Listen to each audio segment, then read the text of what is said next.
So last topic here, that you bring up, which I think we've kind of addressed a little bit of them, but let's talk a little bit about, you have your digital currency, digital scoring system. We talked about that, the CBDC currency, global biometric.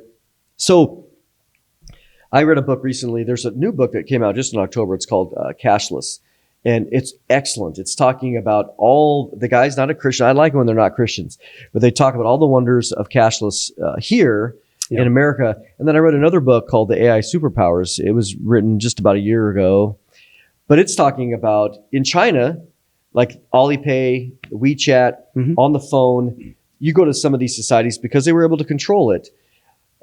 Like, no, this community, you're going all cashless. Well, we don't want to. Too bad. We're the government. We're communists. We're doing it, and you have no choice. And of course, the businesses will comply, or they'll lose all their permits and everything else to do business. So you come into many of them, and this guy's like, hey, I wrote this. I was there in 2017. This is a while. This is 5 years ago, 6 years ago. I went in. I had my money, and they're like, no, we don't take that here. He goes, so I had to attach my bank account to the WeChat, the Alibaba chat, on my phone. 100% already done, sophisticated, perfected, but we don't see that. But let's talk about this transition now where the world, even you had something on India. Talk about India. In the video, you were talking about a guy from India going, oh yeah, this is what we're doing. They're very sophisticated there. Yeah, India is what, 1.2 billion? So this is, talk about another great nut on top of China, but now you got another big chunk of the planet going cashless. Already there, yeah. Already there. And dare I say, also, many years ago, they put together a biometric identity system. And you're thinking, well, that's, because, sometimes scoffers say, about the 7-year tribulation, the mark of the beast. They say, how long that would take to sit there and mark the whole people and all the planet. It'd take forever, take longer than the whole 7-year tribulation itself, blah, blah, blah. Not with modern technology. Nope. Now, and by the way, countries are already doing it. Yeah. Right. But that's 1.2 billion. So they already put them on a biometric base that they're tied into this database system of the country. They go cashless and stuff. China, that's China, another so billion. You got another big chunk of the planet already there. Now you just, if you will, to use the words, now you're just on cleanup. Yep. And that's where we're at as America. And that cleanup is fast approaching. And now they have different terms for their digital currency.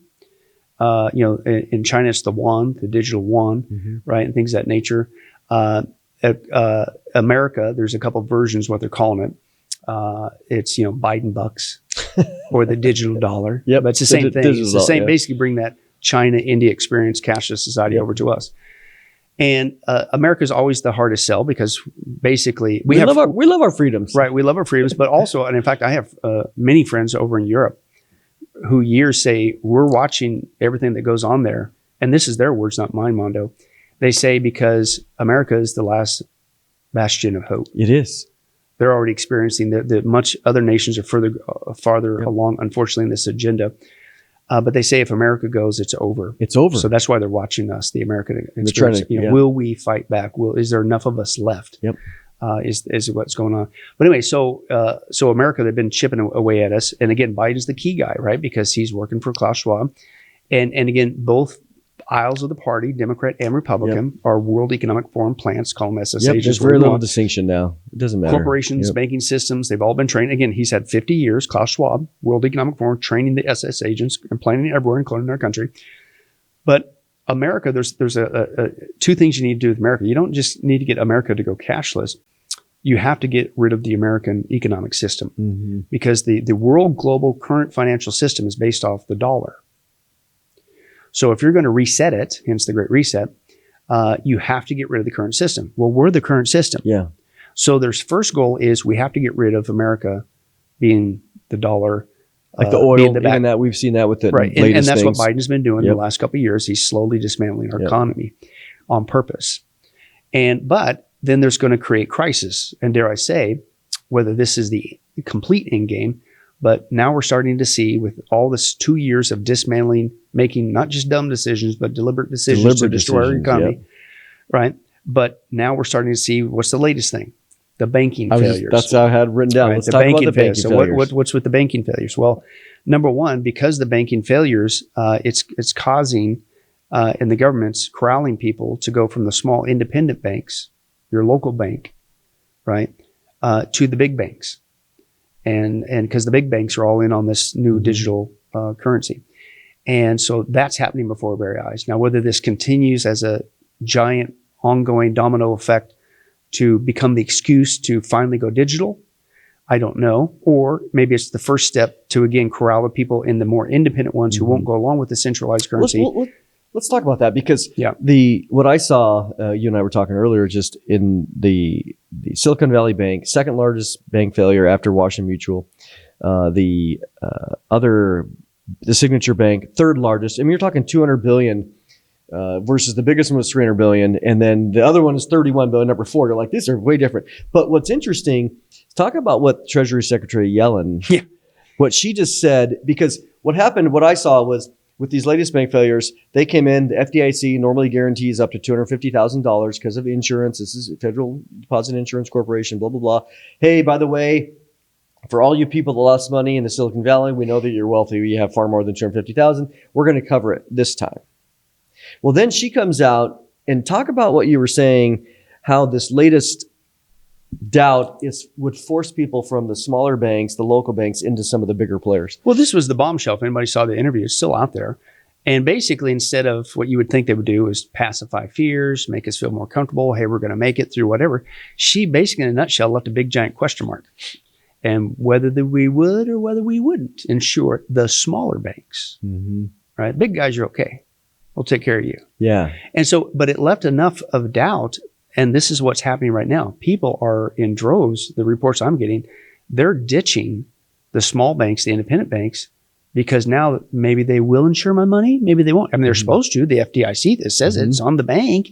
But she just kind of said, maybe, maybe not. Yep. And we'll do that on an as-needed basis. Yep. Instead of saying absolutely, Yep. that's part of the FDIC program. See, that's you what got you'd nothing expect, to worry. That's what you'd expect. But she left a big fat question mark. Yep. I think it's on purpose, because I think it's this first step back to the digital economy that they want to bring. And then it's forcing people from the independent banks who won't go along with this centralized currency to go to the big banks to be safe. To be and part again, of that. it's the fear factor. Yep. Right. So I think that's going on as well. Now let's talk real quick though, people, because you got naysayers out there on this topic, and this is what people do not get, and we bring out in massive great detail, including on tape. You're going like, well, so what? We're already digital anyway. I hardly ever use cash anyway. I mean, I pay my bills online. It's all electronic. It's cashless. 99% of the time, I don't have cash on me. Yeah, I don't have cash on me. And so they're saying, well, so what? So we go to a digital dollar. What's the big deal? No, here's the big deal. The digital dollar, in a nutshell, and we have a big chunk of the book and the DVD set exposing this, because people need to know this. It will create basically prison planet game over. And I'm not using hyperbole, because here's what comes with the digital dollar. It's not just, it's all centralized now. Central bank digital currency, CBDC, that's what it means. Relabeled as Biden bucks or the digital dollar. They're already doing it in these other countries we mentioned. But it's not just they're going to know every transaction, because cash is anonymous. If I go buy something with cash, they don't know what I bought, who I bought, whatever. It's cash. There's no record. They have record of a sale, but it's cash. Yep. But if it's all digital, they'll know every single thing that you purchase forever. Yep. Right? That's bad enough, but that's the tip of the iceberg. And this is their words, what they plan on doing with the digital currency in America and around the world. Now they're going to control your behavior, right? Go back to the social credit score, ESG, whatever, because now it's digitized. You say, well, I'm going to go out there and I'm going to protest what the government's doing. I'm going to join that protest, right? Well, they're going to see you at the protest. They know where you're at, and they will punish you. And you lost half your digital account. And you go there next week, they said, well, you better stop. We just took another quarter away. Yeah. And they will liquidate your account. So they'll use the digital dollar system to get you to comply. Well, they will control your behavior with that. So let's use an example, and where, remember PayPal just recently, where they said, if you're doing this, we are going to penalize your account. And then, of course, there was all this blowback, and they're like, "Oh, well, we didn't mean it. That was a mistake, you know." But no, they were. It was like a $2,500 fine removed out of your account based on their new user agreement. Well, so they got caught saying it. They tried to sneak it in. But Trudeau from Canada, who is a World Economic Forum guy, Okay, that's what he did during the strikes up there, the trucker strike. Yeah, Remember that? absolutely. He took froze their accounts. the GoFundMe Right. money. So, Yep. and which is the digitized money. Absolutely. And so they did it. So that's what's coming. But that's still the tip of the iceberg. That's bad enough. They know everything you're ever going to purchase ever. They're going to control your behavior because you'll be punished when you disobey, just like the Chinese system, right? Then it also comes with a timestamp that they could put on it. They said this. Maybe they don't like that the economy's not moving fast enough or moving too fast, and so they'll put a timestamp on your money because it's all digitized, right? Yeah. And so if you don't spend your money by the end of the month, it will disappear.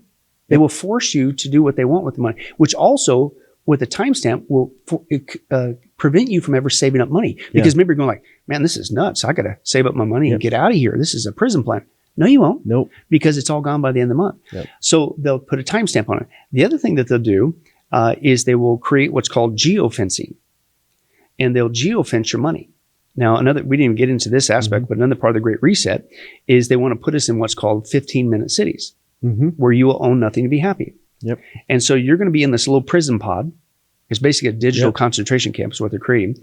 And you're not allowed to go beyond 15 minutes. You won't be able to spend your money beyond certain. You know why? Because now it's all digitized. And they have the current, it's not coming, it's already here. So if you go outside your 15-minute radius in your 15-minute city, in your 15-minute little prison pod they created for you, in order to save the planet, supposedly, your money's no good. Yeah. It literally shuts off outside that perimeter. And that's why I say, if they pull this off, even in America, it is game over. It is, yeah. Mondo, it's over. You won't be able to buy, and let me share this. One of their big mantras, you'll eat less meat. We're America. Don't tell me I'll eat whatever I want to eat. This is America, America. Yep. Right? Really? You go to the store, and even though you have the digital money in your account, the transaction will not go through because they know everything you buy. You already hit your limit, your quota for whatever they want to make up. Well, and I thought the one and it won't work. You did it. It was a great job. I don't know where the spoof was, but whether it was a European lady newscaster was like, "Oh, I'm so sorry that we see that we got your doctor's things and you're overweight, so you're not allowed to buy any sugar food." But we already see that. Like if you're on government stamps, food stamps, you can't buy alcohol. It's already programmed in there that you can't buy certain things and cigarettes. But I'll go back to one last thing about the banks, because the tone I got with the latest bank failures is there are those who were watching the buildup to the bank runs. So people were out withdrawing their money. Yeah. But the people online were taking, hey, the bank's going to fail, the bank's going to fail, the bank's going to fail. They were promoting it to such a degree, which became a self-fulfilling prophecy, because then everybody went out and did it. Well, then when I heard Yellen talking about it, she was saying, the problem here is the ability for people to go withdraw their money cash-wise. Like people are going in there getting their cash out, which caused the bank to fail. So how do you solve that? You solve that by removing the ability of cash, actual cash. Right. And so we need to go digital, where people can't. Where are they going to take it? They can't take it out. They can't transfer it out. So it would prevent all future bank runs. And not only that, that would prevent the other side of that coin, those who already took the money out thinking, I got a big wad stash and I'm going to use it to. You can't. It's all digital. So basically all your cash went deleted, even though you got it under your mattress, wherever. You can't use it anymore. Nope. It's all digital. That's why I say, if they pull this off and we're still alive and still here and the rapture hasn't happened, it's game over. It is game over. It's game over. I mean, bank runs are, you think about them encouraging bank runs, because then it makes cash the villain, which that was the flavor I got out of the last two bank closures. And dare I say, let me add this, sorry to interrupt you. No, go ahead. That last crisis, the first one they used to kick this off for 2 years, what became really dirty and full of germs and really bad. Oh, I heard that. Yep, remember absolutely. that? Who wants it to? That's COVID cash, right?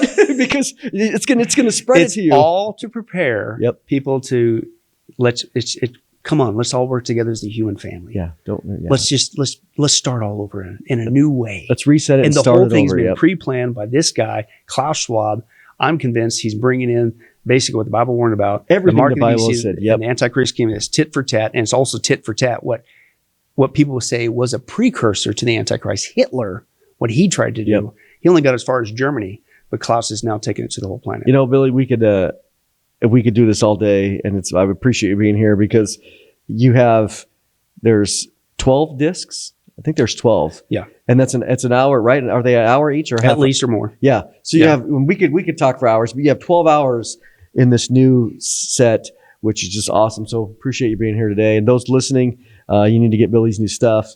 Not that if you aren't convinced, if they're not convinced, this would be the time that you could be, but also to share it and evangelize, as we know, Jesus is coming. Here we are. And that's, let me add this. People say, man, that was a big downer. What do we do?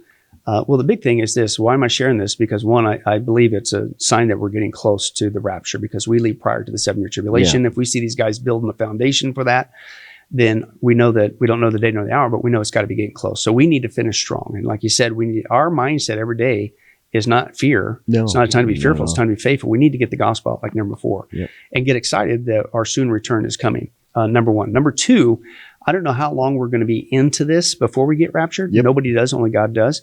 Like you said, it's probably going to get worse before it gets better. And there's no guarantee that we're not going to experience some real hardships before Christ. We don't know before he comes and gets us. But if that is, I will say this.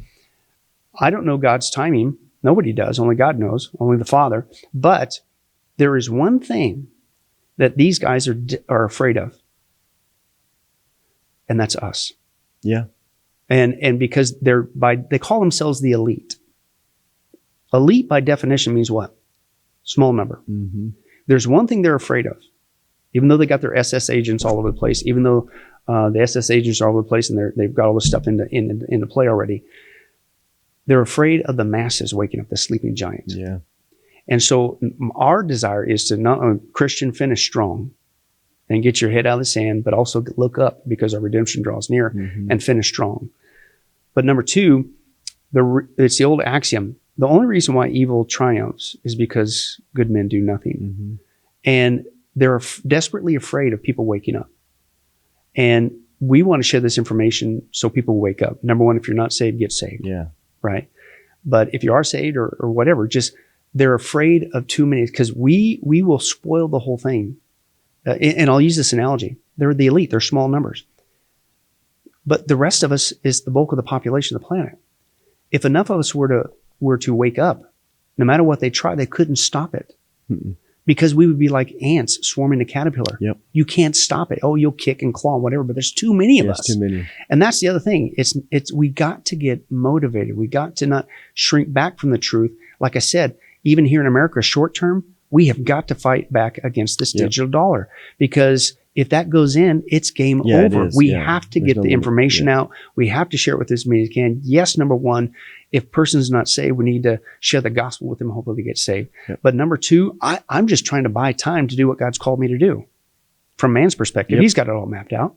But all I know is if I don't speak up and tell what's really going on, the truth, even in these geopolitical issues, our country's going down the tube, Mondo, and we are headed for a prison planet. And right now, I still have the freedom as a Christian to share the gospel with great ease, relatively. And I don't want to lose that. I'm just trying to maximize my time for Christ. Right? And so my point is, we have to wake up. And we need to wake up as many people as we can. And I think, too, that we'll end it on this in the sense that even though we see the federal government doing certain things, certain agendas, woke agendas, we've seen resistance in the states. And the states are making laws against abortion. They're making laws against wokeism. They're removing, critical race theory out of the schools. So we see these pockets of resistance, which is working at a state level. Now, how long? Doesn't matter. But if we can do there, so don't be discouraged, even if we don't necessarily change the federal elections, because those can be questioned. But at the local level, bingo. That's a lot the of key, things happen. Right? So, well, and you think about how do we get in this mess? Dare I say it was a grassroots movement from a small amount of people. We just need to flip it on its head. How do you buy more time? Grassroots movement on local level. And dare I say, stop putting your eggs all in the basket of a political savior. Agreed, yeah. We need to act locally. We need to speak up locally in one community, one area at a time, speaking the truth of what's going on. That's going to stave off this. Sheriffs have a lot of power. Too. And do what they want us to do, react in fear. Fear immobilizes or apathy, you. Which moves you to apathy. Right. Then guess what? It's going to happen that much faster.